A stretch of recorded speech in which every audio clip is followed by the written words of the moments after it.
To ni a matsayina na masoyin wannan bawan Allah Kwankwaso kenan wanda kuma ni na isa in tsaya masa. In Allah ya soya da Allah zai tsaya mana kuma Kwankwaso ba shi zai biya ba. Mu dubu mu za mu biya wannan kuɗin. To madalla. Bari in fara sa wa kaina haraji. Fansho ne, ni dan fansho ne. To, kafin nan bari mu fara magana da shi sai mu dawo kan ga professor. To ai ka san shi is paralyzed, kwance yake akan gado, is paralyzed. Wayyo Allah. Saboda haka in zaka iya magana shi kuma gashi yana jin ka.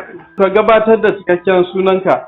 Muhammadu Sharifullo. Wane hali ake ciki game da filayen nan naka da ake zargin wato tsohuwar gwamnatin jihar Kano ta karbe? Wato abin da aka yi. Na'am. Tun da aka karba ba biya mu ba. Kuma duk takarduna suna hannuna. Duk takardun da gwamnati ta sa aka ba mu suna hannuna. Kowace lambar gona tana hannuna. Kimanin gonaki nawa ne? Yanzu ana da 88 wanda jami'a ta ce ta kawo mu. Wane cikakken suna ne aka sa wa ita jami'ar? Bayero, kurfi ya ce ta fama. A lokacin wane gwamna ne? Tun zamanin Audu Bako.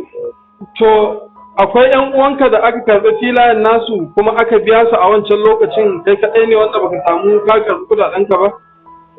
Akwai mana wani.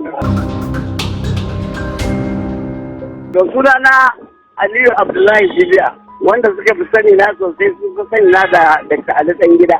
Me za ka ce game da bayanin da wannan bawan Allah ya mana kan filayensa da ake zargin kamar gwamnatin da ta gabata tsawon shekaru 50 a Kano ta karɓa da sunan za a biya shi diyyar ruguje gidajen amma ba a biya shi ba kuma har gwamnatin ta mallaki wajen ta gina sabuwar jami'ar BUK.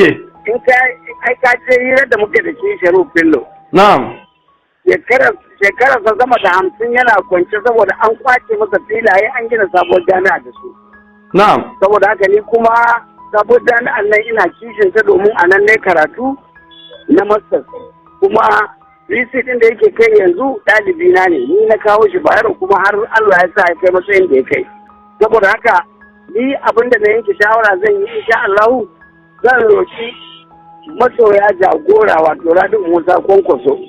Mu dubu na sa mana haraji ku zo mu biya wannan bawan Allah kudin gonakinsa guda 88 mun yi estimate a lalace kowanne daga cikin filayen nan nasa tun da gona ce katuwa 88 kuma duk yana da evidence ɗinsa kuma kamar yadda ka saurare shi ta je yana magana kwance ka shekara nan 50 yana kwance bai da lafiya banda neman hakkinsa ba abin da yake yi to saboda haka ni abin da na yanke shawara wannan gwamnati tunda mu muna da matsayi a cikinta kuma ko cewa ne mai girma jagora ko ko so ya biya wannan fara wallahi zai iya biya to amma na yanke shawara mu dubu mu za mu biya wannan kuɗi in Allah ya so.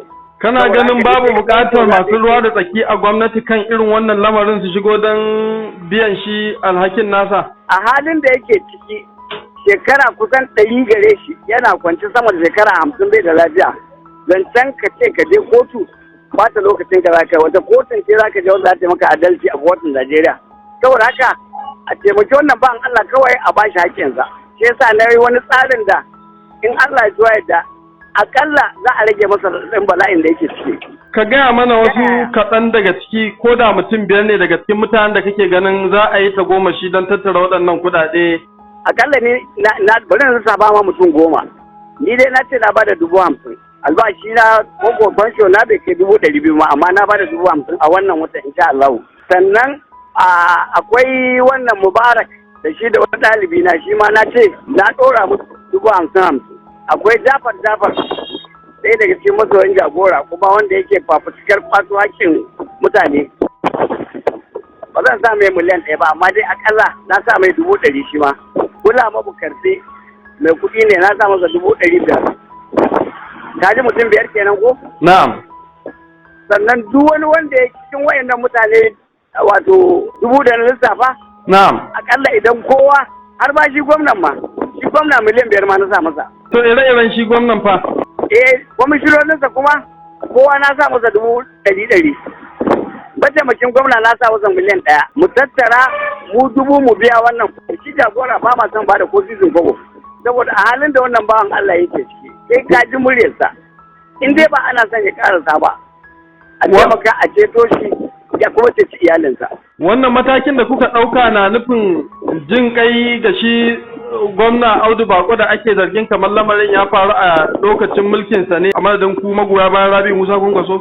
Ina Audu Bako yake, ina zuri'ar sama take. Wadan duka manta da shi idan ka biya abubuwan Najeriya ka ce wai sai ka ga kotu ya wasu ya kai. Kawai ai abin da zai farfado da wannan bawan Allah. Akalla ni dai tun da na san Sharu Bello yau shekara 50 kullum sai an yi akalla abincin mutum 1000 kullum akan Allah ya masa wannan bukata. Idan wasu mutane sun so su ba da gudunmawar su koda ba a wannan fanni ba duba da irin halin da yake ciki ta wace hanya za su iya shigowa don ba da gudunmawar su. Wallahi kofa a buɗe take Sharu Bello ba boyayye bane ba akwai ƴaƴansa suna nan ni ba kuɗi domin ba layi na bane ba. Amma dai kowa ya san wannan bawan Allah wanda yake sai taimaka masa ya taimaka masa akalla ko ɗauke masa ciyar wannan aka yi akalla kullum sai ya dafa wake da shinkafa na mutum 1000. Masu son ƙarin bayani za su iya tuntuɓar Farfesa Aliyu Jibiya? Kwarai za su iya ba matsala. To muna godiya.